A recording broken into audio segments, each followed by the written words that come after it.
Hello everyone, আসসালামু আলাইকুম। আজকে আপনাদের সাথে একদম সিম্পল ভাবে একটা শাকের রেসিপি শেয়ার করব।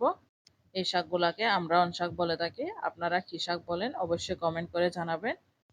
এখান থেকে আমি সবগুলো পাতা নিয়ে নেব, ডাঁটাগুলো ফেলে দেব। এই যে দেখতেই পাচ্ছেন সবগুলো পাতা নিয়ে নিয়েছি। এখন এগুলোকে ধুয়ে পরিষ্কার করে নেব, তারপর কুচি কুচি করে কেটে নেব। এখন চলে যাচ্ছে চুলায়। চুলায় একটা কড়াইতে 2 টেবিল চামচের মতো তেল দিয়ে দিয়েছি। তেল গরম হয়ে আসলে দিয়ে দিচ্ছি 2 চা চামচ রসুন কুচি। রসুনগুলো নেড়ে চেড়ে ব্রাউন কালার হয়ে আসা পর্যন্ত ভেজে নিচ্ছি।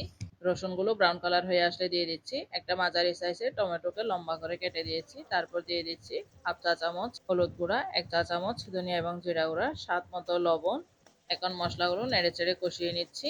এখানে পানি অ্যাড করতে হবে না, কারণ টমেটো দিয়েছি।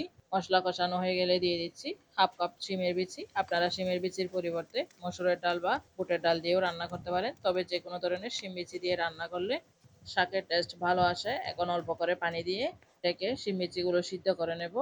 শিম বিচিগুলো সিদ্ধ করার জন্য পরে আমি আরও একটু পানি অ্যাড করেছিলাম। আপনাদের যতটুকু পানি প্রয়োজন অতটুকুই অ্যাড করবেন। এই যে দেখতে পাচ্ছেন শিম বিচিগুলো প্রায় সিদ্ধ হয়ে গেছে।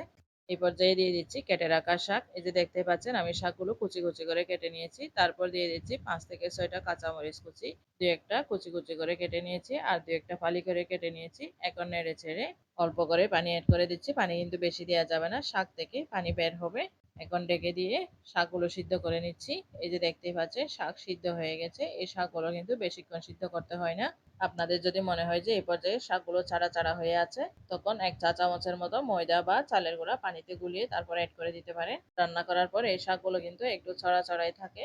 আমার দেয়া লাগবে না, কারণ শিম বিচিগুলো প্রায় ভেঙে শাক একদম ঘন হয়ে গেছে। সবশেষে ধনিয়া পাতা কুচি দিয়ে নেড়ে চেড়ে চুলাটা বন্ধ করে দেব।